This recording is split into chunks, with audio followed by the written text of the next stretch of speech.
Hello hello hello. आज जो है एक कप क्रिकेट वापस लौटा है आपके लिए, स्पोर्ट्स कैफे के दर्शकों के लिए। और आज का एपिसोड आपको बता दूं कि थोड़ा खास है, एक उस टॉपिक की जिसके बारे में पूरे क्रिकेट जगत में अभी जो है बात हो रही है।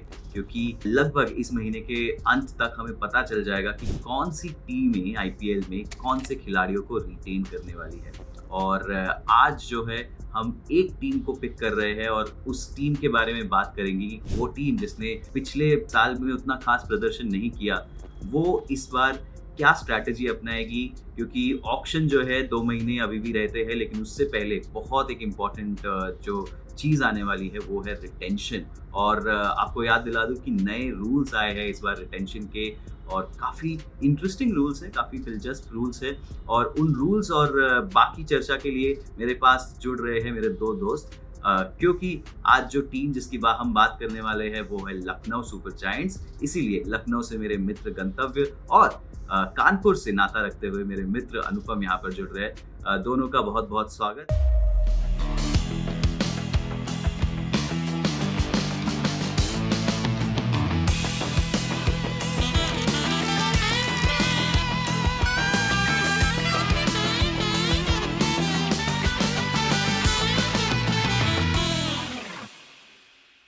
अनुपम, क्या ख्याल है आपका?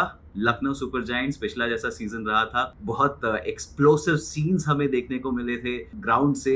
इस बार क्या स्ट्रैटेजी रहेगी उनकी ऑक्शन से पहले, क्या लगता है आपको? जी, बिल्कुल मत देखिए, लखनऊ को वैसे नवाबों का शहर कहा जाता है, लेकिन लखनऊ के पिछले सीज़न को अगर देखा जाए, तो वहाँ पे ऐसा लगा कि नवाबों की उतनी इज़्ज़त रही नहीं है।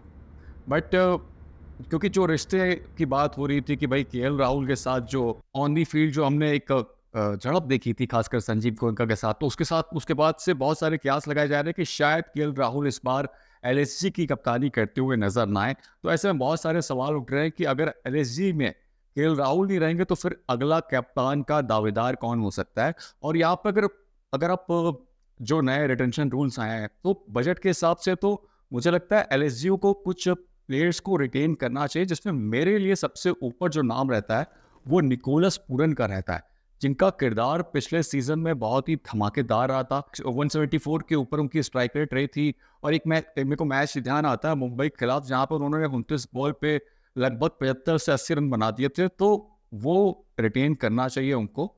केएल राहुल को लेकर मैं ये कहना चाहूंगा कि एक फैन बेस जो होता है, जो ट्रस्ट होता है, उसको मेंटेन करने के लिए एलएसजी चाहेगी कि उनको रिटेन करे।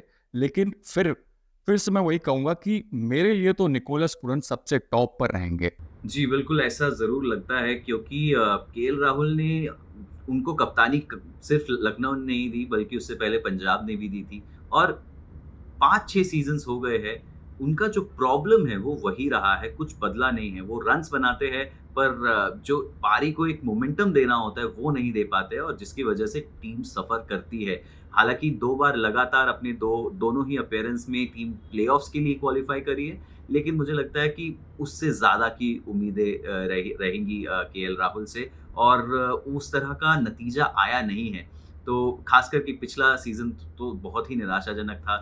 और जो वो हार मिली थी हैदराबाद के सामने, उसने एक एक कई कई मायनों में आँखें खोल दी क्रिकेटर्स की कि इस तरह से भी खेला जा सकता है टी20 क्रिकेट में। और उस हिसाब से जो लखनऊ का टेम्पलेट दिखा, वो बहुत ही पिछड़ा हुआ दिखा, वो बहुत ही एंशिएंट आर्काइक दिखा। इसीलिए बदलाव की बहुत ज़रूरत है। और इसीलिए जो हम बात भी कर रहे हैं, आपने भी बोला निकोलस पूरन के बारे में, मैं भी मानता हूँ कि निकोलस पूरन जिस तरह के फॉर्म में हैं, इस साल टी20 क्रिकेट में 2000 से ज़्यादा रन बना चुके हैं, और सीपीएल में भी 400 से ज़्यादा रन बनाए। लगभग 390 रन से ज़्यादा की पारियाँ खेली और एक सेंचुरी मारी उन्होंने ट्रिनिडाद नाइट राइडर्स के लिए। तो बहुत बेहतरीन फॉर्म में, और वो इस साल की बात नहीं है। Nicholas Pooran as a batter brings a lot of fire power to your batting lineup. और शायद वहीं पर वो सफ़र कर रही थी टीम कि निकोलस पूरन जैसे बिग हिटर होने के बावजूद जितनी बॉल्स केएल राहुल शुरुआत में ले लेते थे, टीम को उस वो प्लेटफॉर्म नहीं दे पा रहे थे, टीम को उस हिसाब से एक एक स्टार्ट नहीं दे पा रहे थे जिसका फ़ायदा निकोलस पूरन जैसे बल्लेबाज उठा सके। तो मेरे हिसाब से भी Nicholas Pooran is one name that Lucknow would definitely go for.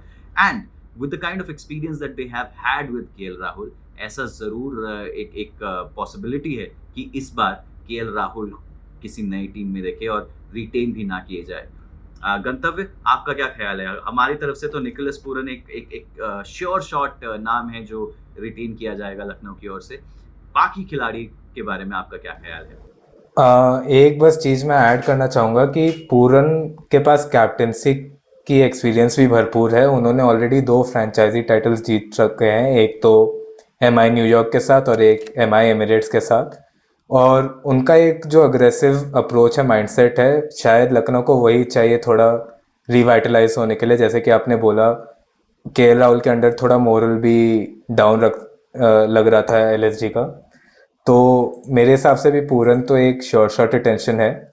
दूसरा नाम जो मैं कहना चाहूँगा एलएसजी के लिस्ट में टॉप में रहेगा वो है मार्कस स्टोइनिस, क्योंकि क्रिकेट में टॉप ऑर्डर पेस ऑलराउंडर एक ऐसा कमोडिटी है जो कि काफ़ी कम दिखने को मिलता है। कुछ ही ऐसे प्रीमियर ऑलराउंडर है पूरे क्रिकेट दुनिया में जो उस रोल को फुलफिल कर पाते हैं, और स्टोइनिस ने भरपूर अपना रोल निभाया है।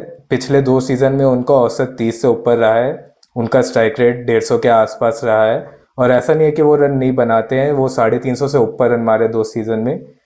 वो लखनऊ के 3 ओरिजिनल पिक्स में से भी एक थे, तो ये तो श्योर है कि एलएसजी की जो मैनेजमेंट है उनको काफ़ी वैल्यू करती है।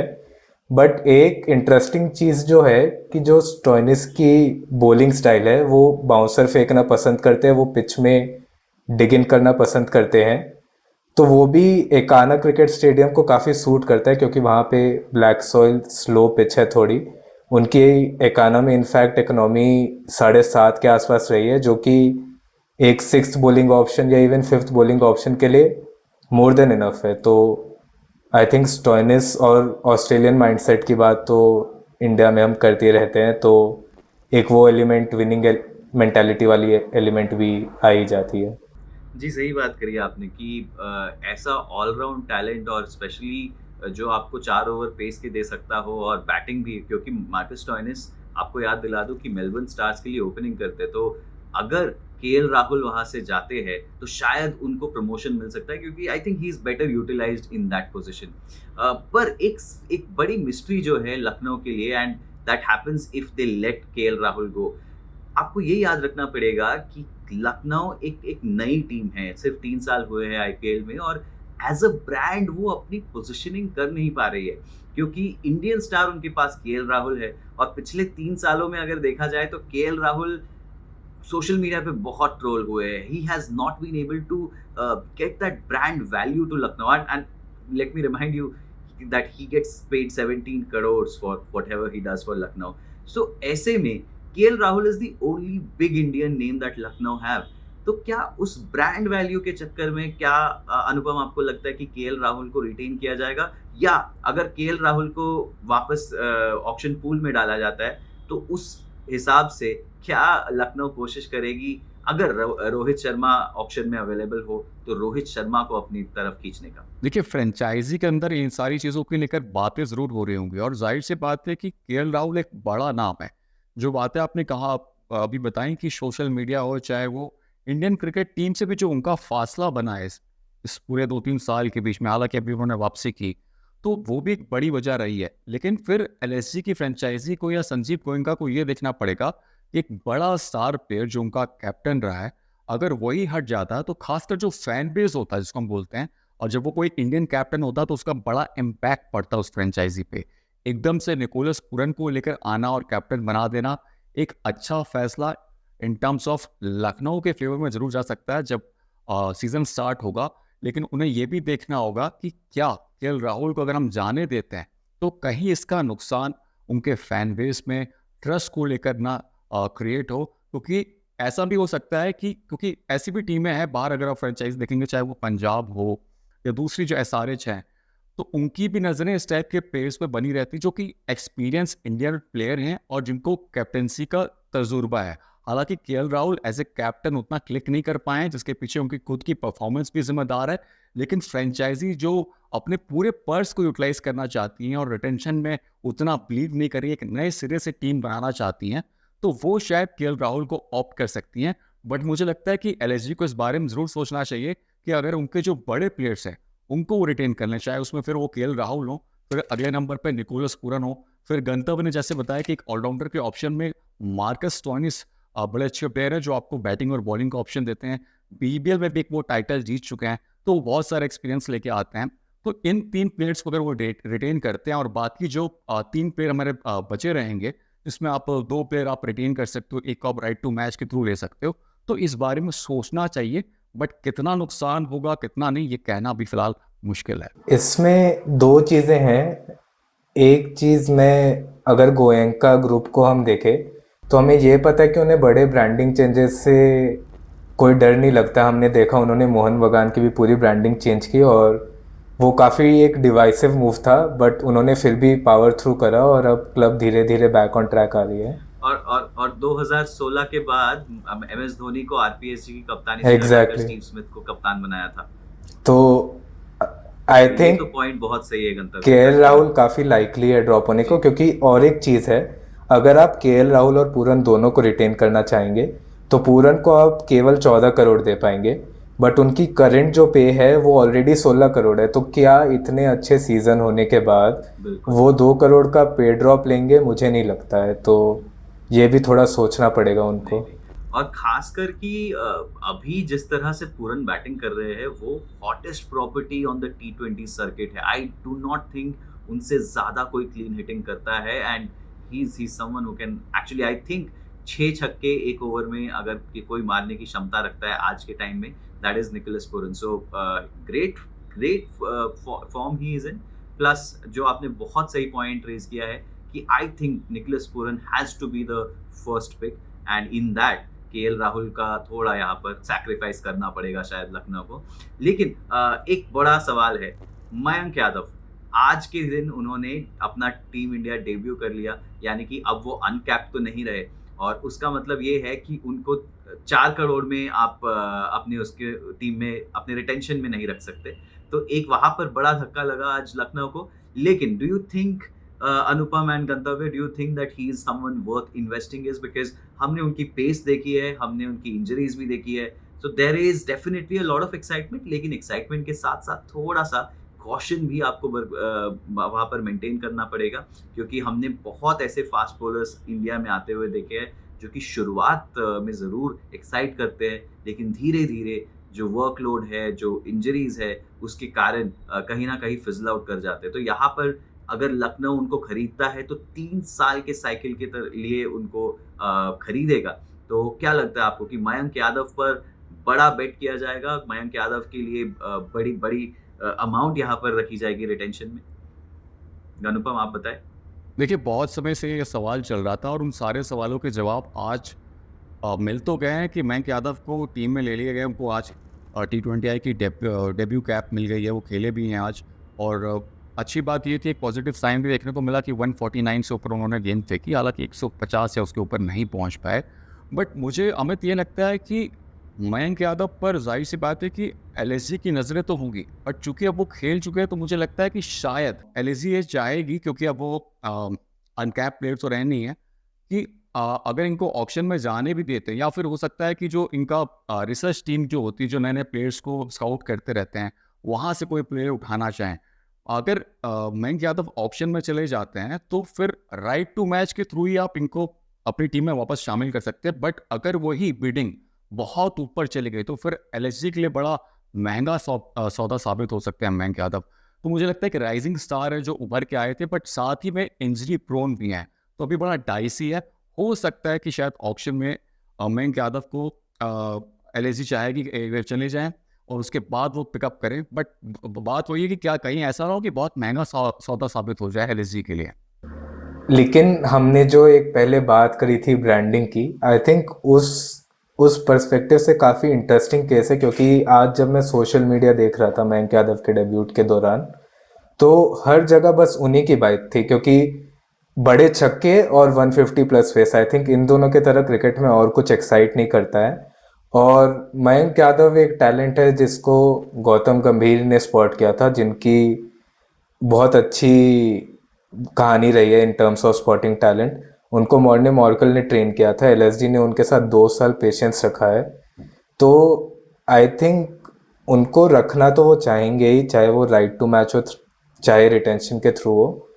बस यही गैम्बल है कि अगर उनको ऑक्शन में जाने दिया तो क्या वो 11 करोड़ तक पैसे खींच पाएंगे। अनलाइकली है क्योंकि मेगा ऑक्शन में इतने पैसे नहीं मिलते हैं। तो I think safest bat LSG के लिए यही रहेगा कि उनको आरटीएम के लिए छोड़े और होपफुली 11 करोड़ से कम में खरीद पाए। जी ज़रूर। मयंक यादव अगर ऑक्शन पूल में रहे तो ज़रूर उनके लिए बहुत खिंचातनी दिख सकती है, जैसा मुझे लगता है। लेकिन एक और खिलाड़ी है, क्विंटन डिकॉक। देखिए, क्विंटन डिकॉक का मैं इसीलिए यहाँ पर नाम लूँगा क्योंकि साउथ अफ्रीका के लिए वो क्रिकेट उनका ख़त्म हो चुका है। तो ये एक खिलाड़ी है जो आपका गारंटेड है कि अगले 3 सालों तक हर सीज़न में ही अवेलेबल है। उनके पास नेशनल कमिटमेंट्स नहीं है, उनके पास कोई और कुछ भी ऐसा नहीं है जो उनको रोके टीम में आने से। पर पिछले साल एक चीज़ जो हुई, जो मुझे लगा कि कहीं न कहीं उसने लखनऊ की जो ट्रेन पटरी से उतार दी, वो ये था कि उन्होंने काइल मायर्स की जगह, क्योंकि आपको याद दिला दूँ कि पिछले सीज़न में क्विंटन डिकॉक नहीं थे, काइल मायर्स ने बहुत बेहतरीन बल्लेबाज़ी करी थी। लेकिन चूँकि इस सीज़न में क्विंटन डिकॉक आ गए थे, तो काइल मायर्स को बाहर रखना पड़ा था। तो आपके पास यहाँ पर दो रास्ते हैं, आप किस पर चलेंगे? क्विंटन डिकॉक, जो कि आपको पता है कि हर सीज़न में आपको पूरे सब मैचेस के लिए अवेलेबल होंगे, उसके लिए जो कि आपके पास एक विकेट कीपर बैटर है, तो in one way he is also an allrounder. And the other is Kyle Mayers, he is a terrific batter but at the same time a very underrated टी20 बॉलर। तो उनके पास भी all-round प्रतिभा है और मेरे हिसाब से वेस्ट इंडियन प्लेयर अगर आपके पास निकोलस पूरन है, it would help if that team also has Kyle Myers. So Quinton de Kock or Kyle Myers, do you think any of these two players are going to be retained? और अगर इन दोनों में से आपको एक retain करना हो तो गंतव्य, which one would you go for? I think Quinton de Kock के लिए एक और इंटरेस्टिंग सवाल है कि वो डरबन सुपर जायंट्स में भी खेलते हैं ऐसे 20 में। तो अगर अब क्योंकि चूंकि वो रिटायर कर चुके हैं इंटरनेशनल सर्किट से, तो ये भी उनको सोचना पड़ेगा सुपर जायंट्स के ओनरशिप को कि क्या वो मल्टी फ्रेंचाइज मॉडल में अगर ज़्यादा घुसना चाह रहे हैं तो क्विंटन डिकॉक को लेट गो करना इजी रहेगा। बट अगर हम बस क्रिकेट की बात करें, उनके नंबर्स की बात करें, तो जहाँ तक विकेट कीपर बैटर का सवाल है, उनके पास ऑलरेडी पूरन में एक विकेट कीपर है। और अगर वो पूरन को रिटेन करे चाहे राहुल को रिटेन करे, उनके पास एक विकेट कीपिंग ऑप्शन रहेगा ही। तो आई थिंक उसके वजह से क्विंटन डिकॉक थोड़े उतने टेम्पटिंग नहीं रहते हैं। अगर आप उनके स्टैट्स देखें, उनका आईपीएल में एवरेज 30 रहा है, उनका स्ट्राइक रेट 130 के आसपास रहा है, तो कुछ स्पेक्टैकुलर नंबर्स नहीं है। और अभी हम देख रहे हैं कि ज़्यादा से ज़्यादा एक्सप्लोसिव बैटिंग की तरफ आईपीएल बढ़ रहा है, स्पेशली जब से इम्पैक्ट प्लेयर रूल आया और जैसे जैसे पिचेस फ्लैट हो गए।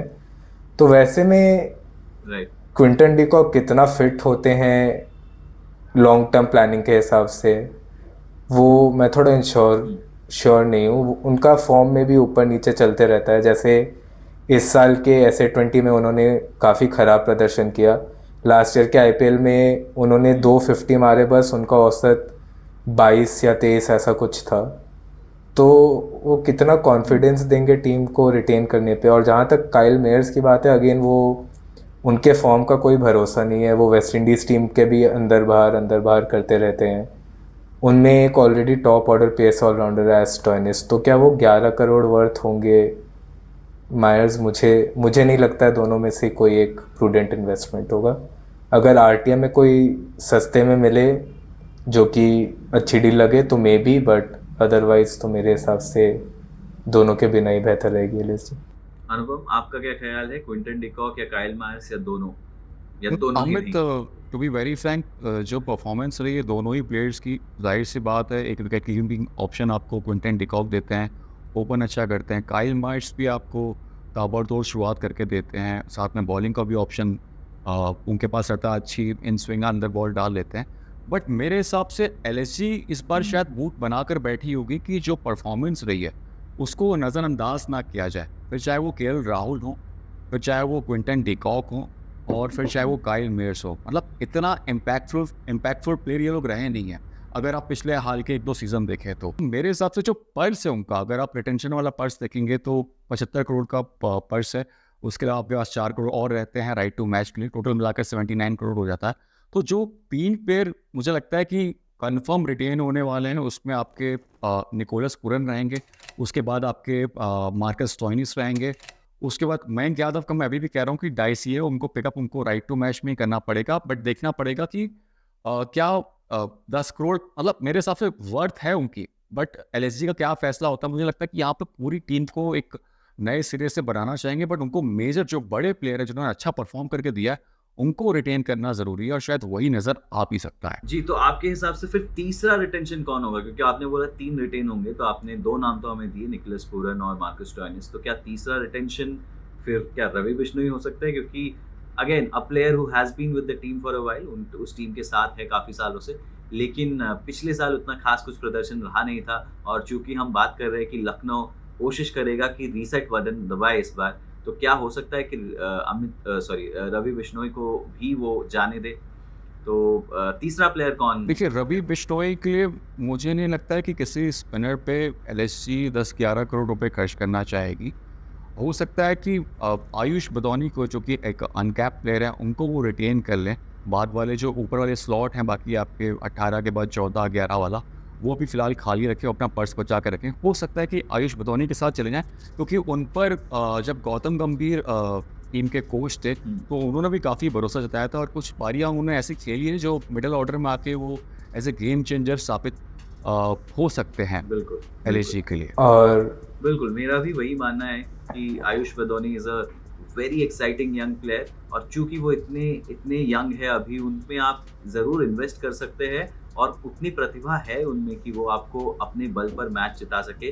उन्होंने वो पहले सीजन में ही दिखाया था, और वो मैच्योरिटी भी उनकी बल्लेबाजी में आ रही है। अभी दिल्ली प्रीमियर लीग में बड़े बड़े पारियां के लिए 165 रन की भी पारी के लिए, तो Ayush Badoni can be one good bet. And जैसे कि हमने बात करी है, शायद Nicholas Pooran, Marcus Stoinis, and उसके बाद मेरे हिसाब से अगर मैं अपनी बात करूं तो आयुष बदौनी और मयंक यादव में से एक दोनों में से शायद एक खिलाड़ी को यहाँ पर लखनऊ रिटेन करेगा। लेकिन गंतव्य, आप कुछ कह रहे थे?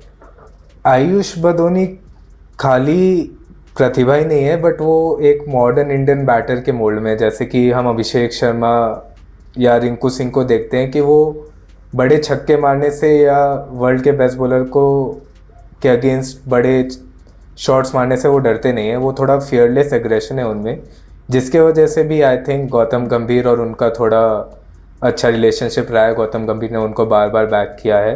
वो बस अभी 24 साल के हैं, उनका स्ट्राइक रेट काफ़ी हेल्दी है। बस एक ही आई थिंक बाधा आ सकते हैं उनको रिटेन करने में, ये है कि इंडियन टॉप ऑर्डर बैटर एक ऐसी चीज़ है जो बहुत फ्रीक्वेंटली अवेलेबल हो जाती है ऑक्शन में, क्योंकि तो इस पे निर्भर कर सकता है उनका रिटेंशन या फिर राइट टू मैच कि वो किस पोजीशन पे आते हैं ऑक्शन में। क्योंकि यूजुअली क्या होता है जब प्लस आयुष बदौनी अभी अनकैप्ड है, तो उसका भी फायदा मिल सकता है लखनऊ को यहाँ पे। एग्जैक्टली, बस उनका वही क्वेश्चन है कि वो 20 लाख से 4 करोड़ के अपग्रेड के लायक है कि नहीं। मेरे हिसाब से तो वो है, स्पेशली उनके एज और टैलेंट के कारण। बट अगर एलएसजी ऐसा सोचे कि हमें एकदम नए सिरे से, क्योंकि उनका नया एक मेंटर भी है, उनकी कोचिंग स्टाफ में भी अपहीवल होते रहता है।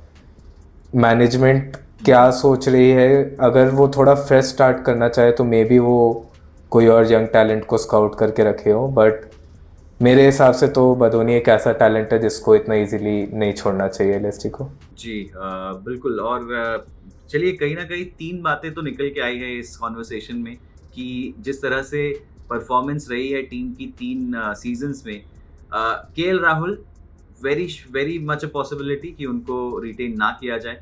दूसरी बात यह है कि निकोलस पूरन जिस फॉर्म में है, ज़रूर उनको रिटेन किया जाएगा। मार्कस स्टोइनिस, हालांकि आप दोनों ने ज़रूर कहा है कि वो रिटेन होंगे, पर क्या वो 3 साल टीम को सर्विस देंगे, मुझे उस पर ज़रा डाउट है। और फिर बात आ जाती है आयुष बदौनी या मयंक यादव।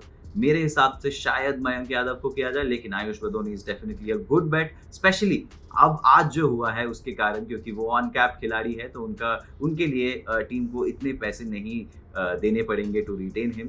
और मयंक यादव की वहाँ पर कहानी पलट जाती है। और एक जो बड़ी बात यहाँ पर निकल के आई है वो ये है कि इस टीम को, इस फ्रेंचाइजी को, इस मैनेजमेंट को बड़े डिसीजन लेने से डर नहीं लगता है, और वो हमने पहले भी देखा है, चाहे वो मोहन बागान की बात करें या राइजिंग पुणे सुपर जायंट की। तो कुछ बड़े डिसीजन ज़रूर लेंगी और एक बार फिर से शुरुआत करने की कोशिश करेगी, एक बार रीसेट बटन दबाएगी, लेकिन इन कुछ प्लेयर्स को ज़रूर अपने पास रखना चाहेगी। शायद पूरे अगर कॉन्वर्सेशन का सार करे तो यही 3-4 बातें उठ के आती हैं। इसी के साथ आज का जो ये एपिसोड है वन कप क्रिकेट का, इसको हम समाप्त करेंगे। गंतव्य और अनुपम दोनों को बहुत-बहुत शुक्रिया हमारे साथ जुड़ने के लिए, और आप दर्शकों को बता दें कि हम इस one cup cricket IPL edition अभी और भी कई सारे एपिसोड लाएंगे, जैसे कि आज हमने यहाँ पर बात करी लखनऊ सुपर जायंट्स की रिटेंशन की।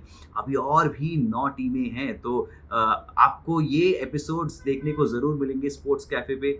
जाइए अभी सब्सक्राइब करिए और एंजॉय करिए, वहाँ पे बहुत कंटेंट है क्रिकेट से रिलेटेड और बाकी स्पोर्ट्स से related. So just enjoy and subscribe to the channel. Thank you so much.